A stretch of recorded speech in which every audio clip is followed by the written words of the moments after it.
प्रिय दर्शकों, नमस्कार। मुझे पूर्ण आशा है कि आप सभी अपने अपने घरों में सुरक्षित, स्वस्थ और चिंता रहित होंगे और आप सभी सरकार द्वारा दी गई इंस्ट्रक्शंस का पूरी तरह से पालन कर रहे होंगे। जैसा कि हम सभी जानते हैं कि सभी कोरोना वायरस के केसेस में अभी तक कोई कमी नहीं आई है।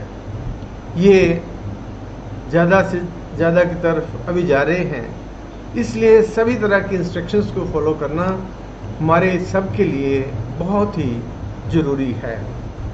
मैं ओपी शर्मा, मोटिवेशनल स्पीकर, आप चाहे किसी भी माध्यम या चैनल से हमारे साथ जुड़े हैं, मैं आप सबका धन्यवाद करता हूं। मैं रिष्ट पुष्ट चैनल के माध्यम से आपके सामने रूबरू हो रहा हूं, हमेशा की तरह शाम के 8 बजे से 8:30 बजे तक।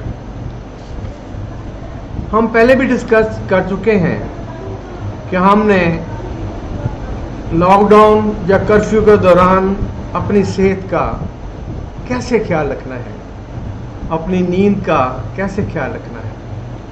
उसी तरह से हमने गवर्नमेंट की गाइडलाइंस को फॉलो करना है, अपनी नींद का ख्याल रखना है, जिससे हमारी इम्यूनिटी पावर बनी रहे। हम पर कोशिश करनी है कि जो भी बताया जाता है उसको प्रैक्टिकली करने की कोशिश करें, जिससे हम जो बताया गया है वो सही है या गलत है, हम अपने लेवल पे इसको चेक कर सकें। आज हम एक बहुत ही इम्पोर्टेंट टॉपिक डिस्कस करने जा रहे हैं, वह है लॉ ऑफ कर्मास, कर्मों का कानून। कर्मों का कानून क्या है, कर्म क्या हैं, कर्म कैसे बनते हैं और कर्मों से इस दुनिया का क्या संबंध है, कर्म कैसे बनते हैं, हम आज इसके बारे में चर्चा करेंगे। आज हम सबसे पहले इस चीज़ के बारे में डिस्कस करेंगे कि कर्म क्या होते हैं, कैसे बनते हैं। साधारण भाषा में जब किसी भी काम को पूर्ण करने के लिए, सिंपल लैंग्वेज में हम कह सकते हैं कि जब भी हम कोई काम करना चाहें उसके लिए एफर्ट्स करने की ज़रूरत होती है, और महापुरुषों ने तो इसे कर्मा संद्रा खेत तक कह दिया है। कहने का भाव है कि हम जैसा यहाँ कर्म करेंगे, जैसा बीज हम जमीन में बीजते हैं, वैसा ही फल हमें काटना पड़ता है। जैसे हम गंदम के बीज बोएंगे या मक्की के बीज बोएं या आम का पौधा लगाएं या शुगर केन लगाएं या कोई भी चीज़ जो हमारी मनपसंद की है, हम उसको बीज में बो दें। जैसा हम बीज बो देंगे वैसा ही फल हम काटने के अधिकारी हो जाएंगे। अगर आम का पौधा लगाया है तो आम का फल खाने के लिए तैयार हो जाएंगे। अगर मिर्ची का पौधा लगाया है तो मिर्ची का फल खाने के लिए तैयार हो जाएंगे। कहने का मतलब, जैसा भी हम इस संसार में, इस रचना में काम करेंगे, उसका हमें वैसा ही फल हमें भोगना पड़ेगा।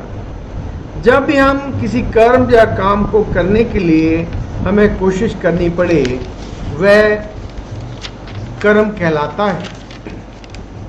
जब भी हमें किसी काम को करने के लिए कोशिश करनी पड़ती है, एफर्ट्स करने पड़ते हैं, उसी को ही कर्म कहा जाता है। इसके साथ यह भी क्लियर होना चाहिए कि कर्म करते समय हमारा इरादा कैसा है। अगर कर्म करते समय हमारा इरादा अच्छा है, हमारी इंटेंशन अच्छी है, हमारी सोच अच्छी है, तो अगर अच्छी है तो अच्छा कर्म कहलाया जाएगा, अगर बुरी है तो बुरा कर्म कहलाया जाएगा। अच्छे और बुरे का फैसला हमारी सोच पे, हमारी इंटेंशन पे करता है। इसको हम इस तरह से भी देख सकते हैं, जैसे एक आदमी बुरे इरादे से किसी के ऊपर चाकू से वार कर देता है या तलवार से वार कर देता है और उस पर जानलेवा हमला कर देता है, ताकि जो उसके पास नकदी है या कोई चीज उसके पास वैल्यूएबल है वो उससे उसको छीन सके। अब मान लो उस शाहूकार की या उस आदमी की किस्मत अच्छी है,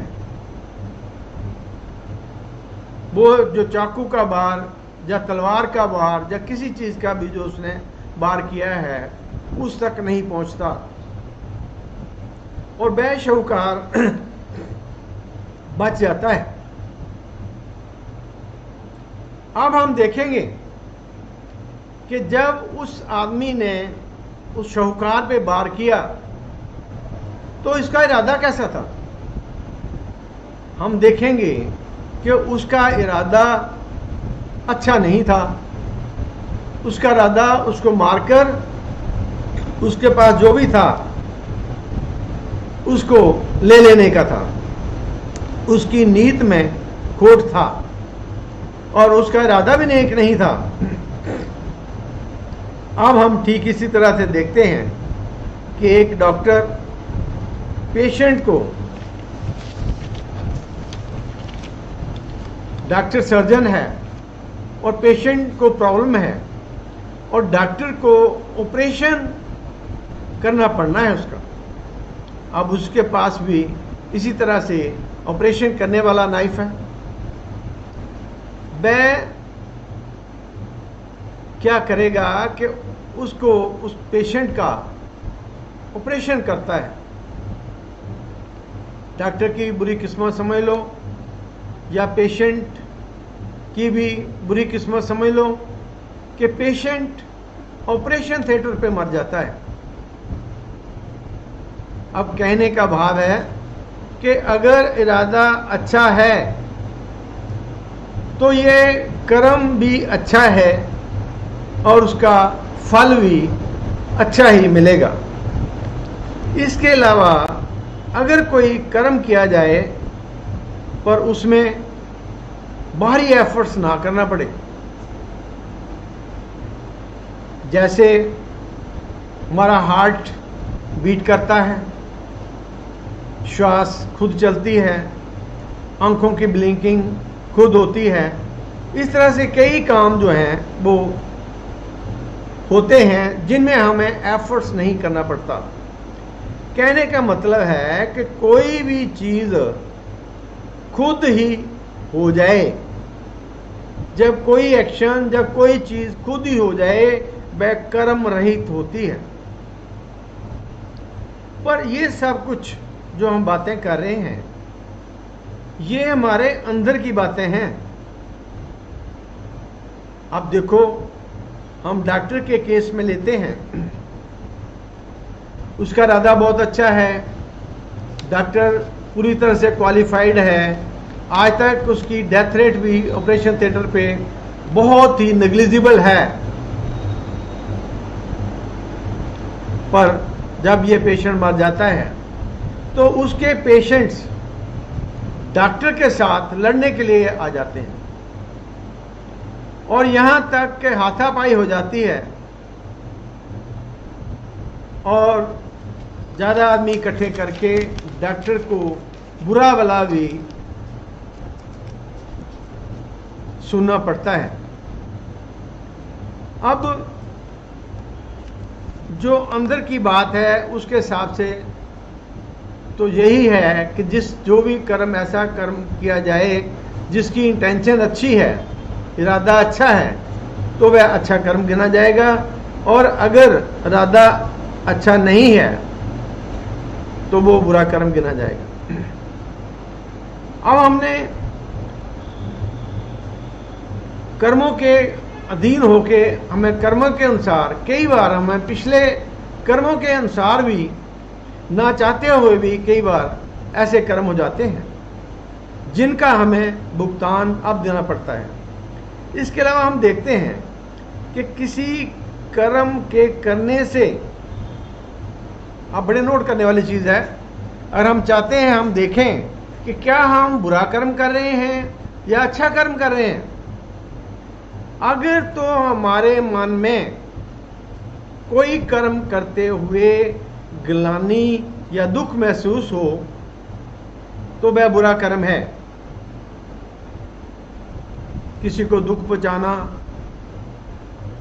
किसी के पेमेंट छीन लेना, किसी को तंग करना, कई तरह से तंग करना या तंग करवाना, अगर ऐसी बात है तो मन में कहीं ना कहीं दुख और ग्लानि जरूर महसूस होती है, जिससे हमें अपने अंदर, अगर जब यही कर्म अच्छा होगा, जब हम किसी की सेवा करेंगे, किसी को सुख पहुंचाएंगे, बड़ों का कहा मानेंगे, परमात्मा का नाम लेंगे, कोई भी ऐसा कर्म जिसके करने से हमें सुख महसूस हो, अच्छा लगे, जब हम अच्छा कर्म करेंगे डेफिनेटली हमें अच्छा ही लगेगा। कुछ एक्सेप्शंस को छोड़ दो, जो ऐसे क्रिमिनल हैं, जो ऐसे बुरे काम करने वाले हैं, जिनकी आत्मा मर चुकी है, जो आत्मा की आवाज नहीं सुन सकते, उनको तो बुरे काम करने में ही अच्छा महसूस होगा। लेकिन ये जो अवस्था है, जो हम जिसकी अवस्था की बात कर रहे हैं, हम ये नॉर्मल इंसान की बात कर रहे हैं। जो नॉर्मल इंसान है उनकी हालत ऐसी ही होती है। महापुरुषों के अनुसार कोई भी कर्म अच्छा है, चाहे हम कोई अच्छा कर्म करें या बुरा कर्म करें, कर्म अच्छा है या बुरा है, हमें उसका फल, उसका रिजल्ट भोगने के लिए आना ही पड़ना है। अगर हम किसी के साथ भी किसी भी रूप में बुरा करते हैं, चीटिंग करते हैं, धोखाधड़ी देते हैं, किसी को मार देते हैं, कोई ऐसे कर्म कर देते हैं, तो इसके लिए तो हमारे लिए नरक और 84 तैयार ही मिलती है। जब हम इस दुनिया को छोड़ के जाते हैं तो हमें परमात्मा ने हमारे कर्मों के अनुसार हमारे नरक, जहाँ कई तरह के दुख हैं, तकलीफें हैं, वो तैयार ही होते हैं, हमें नरकों में भेज दिया जाता है। अगर हम उस परमात्मा की रहमत से, हमारी अच्छी सोसाइटी के कारण, हमारे अच्छे संस्कार के कारण, हमारे पर बड़े बुजुर्गों का वरदान होने के कारण कोई भी हम अच्छा काम करते हैं, चाहे वो जन कल्याण का हो, चाहे किसी सोसाइटी का हो, चाहे किसी परिवार के लिए हो, इसका रिजल्ट ये निकलेगा कि कि हम राजे महाराजे बन के आ जाएंगे। जब हमारा जन्म आगे होगा तो ऐसे परिवारों में होगा जो राजों महाराजाओं जैसे हैं, जो सेठ शाहूकार हैं। आप ये देखो, ये बहुत ही नोट करने वाली चीज है। इसको हमने नोट करना है और लिख के भी रखना है कि कर्म चाहे बुरे करें या अच्छे करें, बंधन दोनों का ही है। हमें किए कर्मों का भुगतान करने के लिए दोबारा जन्म लेना पड़ता है। जो भी हम कर्म करते हैं वो उसी जन्म में तो भुगताए नहीं जा सकते, तो उनको भुगताने के लिए हमें दूसरा जन्म लेना पड़ता है।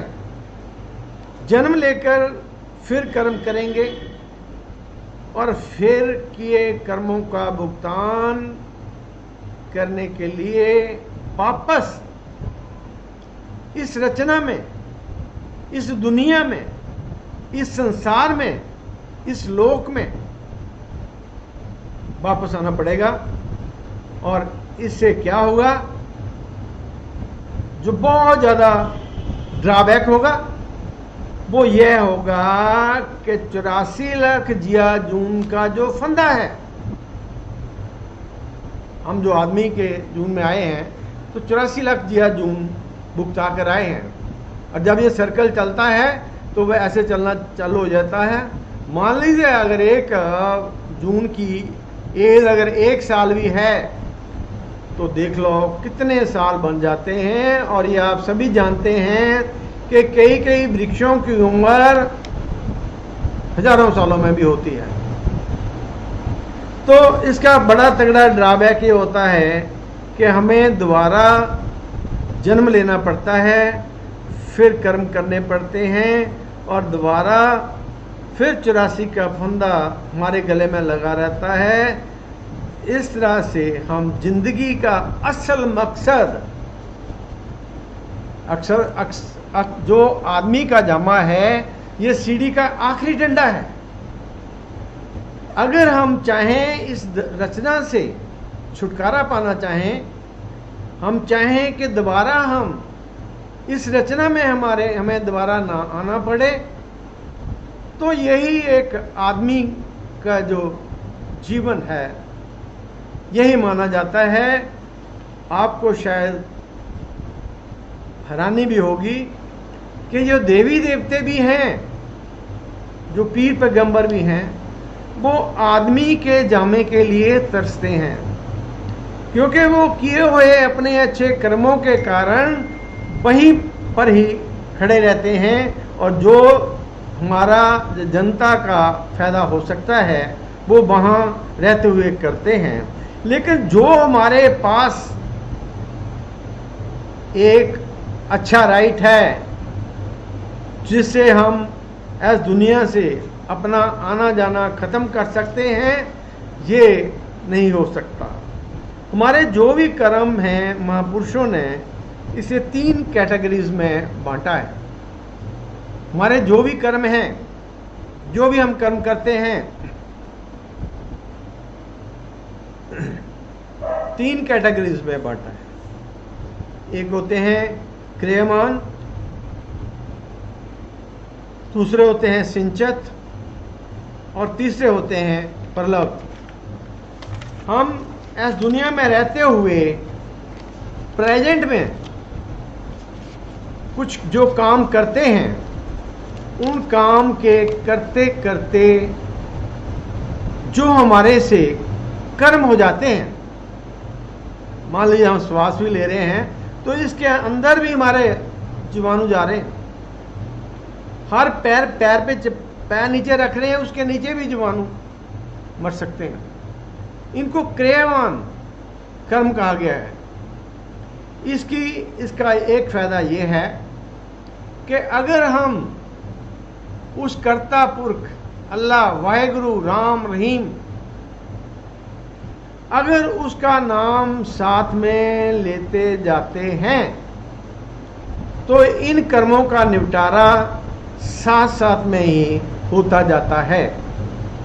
अब आ गया सिंचित कर्म। क्या होता है? जब भी हम जन्म लेते हैं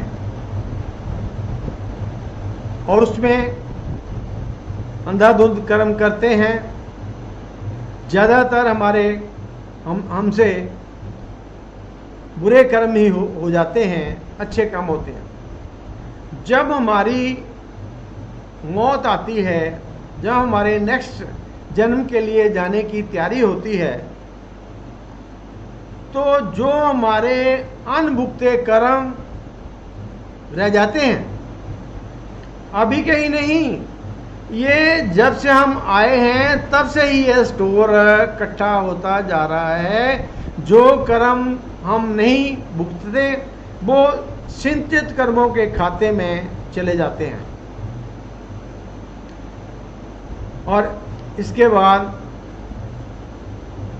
इसी कारण हमें शरीर मिला है। अभी जो तीसरी तरह के जो कर्म हैं वो है प्रलब्ध। जो हमारी सिंचित कर्म होते हैं, जब हमने इस दुनिया में आना होता है तो वो परमात्मा हमारे सिंचित कर्मों के स्टॉक से कर्म निकालकर उनको हमारी प्रलब्ध बना देता है। प्रलब्ध मीन्स जैसे हमने इस दुनिया में काम करना है, विचरना है। गुरबाणी में भी कहा गया है, पहले बनी प्रलब्ध पाछे बना शरीर, कि पहले जो है हमारी प्रलब्ध बना दी जाती है और यह प्री डिफाइंड होती है। जो भी कुछ होता है, जो भी हमारे जीवन में मेन घटनाएं होनी होती हैं, इसी के बेस पर ही होती हैं। जो हम प्रेजेंट में डेली नॉर्मल रूटीन में कर्म करते हैं, ये जो है अगर हम साथ साथ उस परमात्मा का नाम जपते जाएं तो हम इससे फायदा उठा सकते हैं। अब हम देखते हैं कि चाहे हम अच्छे कर्म कर लें, चाहे बुरे कर्म कर लें, हमारा इनके भुगते बगैर छुटकारा नहीं हो सकता। इसलिए ही महापुरुष हमें कर्म रहित होने की सलाह देते हैं। अब हम सोचेंगे कि हम कर्म रहित कैसे हो सकते हैं? जब भी अगर हम कर्म नहीं करते तो हमारा काम कैसे चलेगा? कोई भी काम हमने करना है तो हमें कर्म करने पर ही हो सकेगा। पर ये कुछ गाइडलाइंस दे रहे हैं, हम इसके बारे में सोच सकते हैं ये कैसे संभव हो सकता है। एक तो हम उस परमात्मा के आगे सरेंडर कर दें,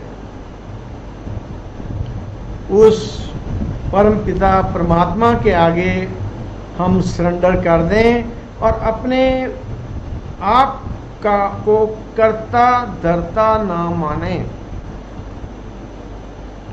हमारे मुंह में, हमारे दिल में, हमारे सोच में हमेशा यही ख्याल होना चाहिए कि जो कुछ करने वाला है वो ही करने वाला है, वो ही कर रहा है। मैं तो एक बाया मीडिया हूँ, जैसे वो कर रहा है, कह रहा है, वैसे ही हो रहा है। हम जानते हैं कि श्री भागवत गीता में भी श्री कृष्ण ने उपदेश करते हुए कहा, दृष्टा बनो, उपभोक्ता ना बनो। कहने का मार्ग है कि अपने मन का भाव, मैं का भाव मन से निकाल दो। पर जो हम बातें कर रहे हैं, सुनने सुनाने में तो बहुत अच्छी भी लग रही हैं, आसान भी लग रही हैं कि उसके आगे सरेंडर कर दो, ऐसे कर दो, ऐसे कर दो। पर ये जितना देखने में आसान नजर आ रहा है, करने में उतना ही मुश्किल है। जब तक हमारा मन अंदर बैठा है, यह करना मुश्किल है। तो फिर हमने कौन सा रास्ता अपनाना है जिससे मैं की भावना हमसे निकल जाए।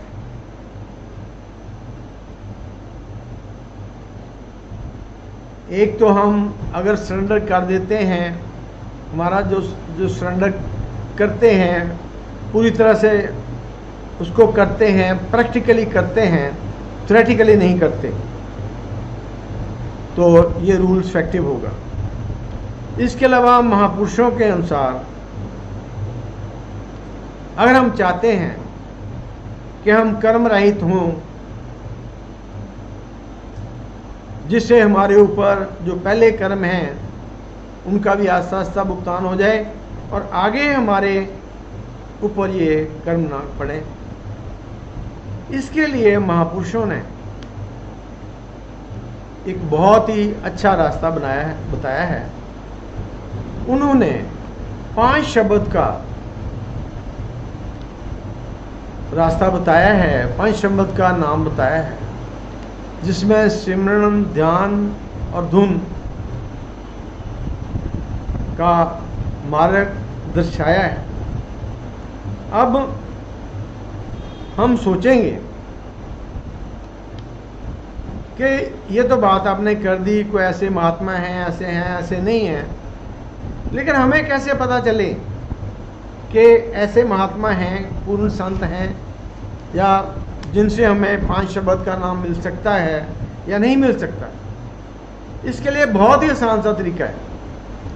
पहली बात तो ये है कि अगर हम जहाँ भी, जैसे भी, जिस भी तरीके से उस परमात्मा के साथ इंटरेक्ट कर रहे हैं, उसकी प्रेयर कर रहे हैं और हम उससे पूरी तरह सेटिस्फाइड हैं, तो हमें इधर उधर देखने की जरूरत नहीं है। जैसे कर रहे हैं वैसे करते रहना है। पर यह ख्याल रखना है कि आपको करने के बाद भी कहीं ना कहीं ऐसा लगता है कि मन में कोई खाली जगह है, मन में कोई ना कोई उदासी है, लगता है अभी किसी चीज की कमी है, तो आपने उसकी तरफ ध्यान करके उसका अपने तरीके से, जो आप जिस किसी को भी मान रहे हो, जिसकी भी प्रेयर आप कर रहे हो, उसके आगे रिक्वेस्ट कर सकते हैं कि क्या कोई perfect master in this world है? अगर है तो मेरी उससे मुलाकात करवा दो। अगर नहीं है, आप ही हैं जिसकी मुझे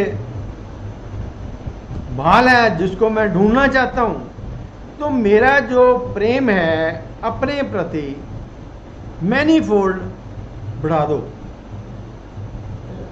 एक बात नोट कर लीजिए कि जो पूर्ण संत महात्मा होते हैं,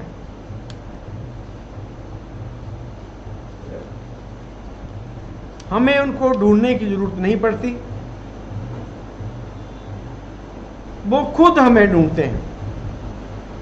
जैसे गडरिया होता है, अगर उस अपनी जो शीप्स लेने के लिए आता है, यीशु मसीह ने भी कहा है, तो वो खुद बिसल मारता है, किसी ना किसी तरीके से वो हमें ढूंढ लेता है। और अगर हम सही जगह पे हैं, सब कुछ सही हो रहा है, तो किसी भी तरह का कोई भी डिस्टरबेंस वो नहीं करता।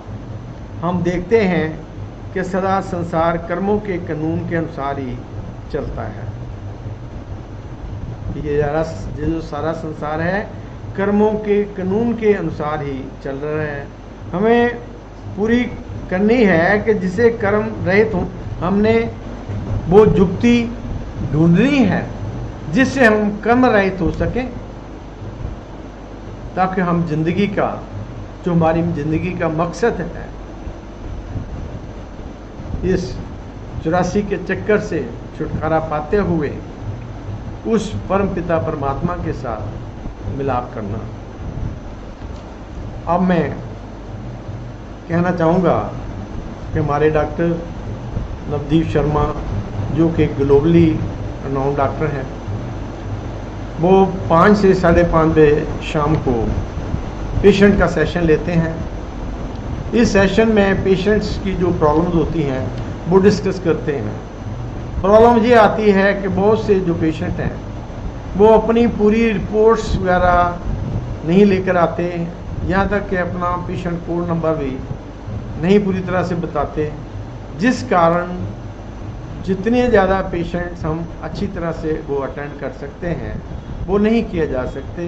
बहुत की पेशेंट्स की जो जिज्ञासा है अपने बारे में जानने की, वो पूरी नहीं हो सकती। इसलिए मैं चाहूँगा कि आप सभी जब भी सेशन में आएँ तो अपने पूरे डॉक्यूमेंट लेकर आएँ, जिससे कि ज़्यादा से ज़्यादा पेशेंट्स का बेनिफिट हो सके। अब मैं ये कहना चाहूँगा कि हम सभी जानते हैं, किसी से भी छुपा नहीं है कि जो प्रेजेंट टाइम है ये क्रिटिकल है, संपूर्ण मानव जाति के लिए क्रिटिकल है। आप सभी जानते हैं, इसमें से बड़ी बड़ी पावर्स ने भी घुटने टेक दिए हैं, और ये तब तक ठीक नहीं हो सकता जब तक कोरोना वायरस की प्रॉपर वैक्सीन इन्वेंट नहीं होती। आप सभी ने, मैं भी और आप सभी ने ये प्रेयर करनी है कि अपने लिए, जो अपने वार्ड में रह रहे नेबर हैं उनके लिए भी जिनके साथ हमारे विचार नहीं मिलते, और पूरी मानव जाति के लिए ही हमने प्रेयर करनी है, जिससे सारी मानव जाति का भला हो। जब सारी मानव जाति का भला होगा तो हमारा भी भला होगा। किसी ने ठीक ही कहा है कि जो prayer is the best doctor, prayer is the best medicine. Prayer में जो ताकत है, जो इसमें ये नहीं मतलब है कि हमने दवाइयाँ खानी छोड़ देनी है, हमने इंस्ट्रक्शंस को फॉलो करना छोड़ देना है, या हमने किसी तरह की कोई कमी लानी है, बाज़ार में इकट्ठे मिल के जाना, इकट्ठा शुरू कर देना है। लेकिन इसके साथ साथ जब प्रेयर्स आएंगी तो इसके रिजल्ट बहुत ही अच्छे आएंगे। धन्यवाद।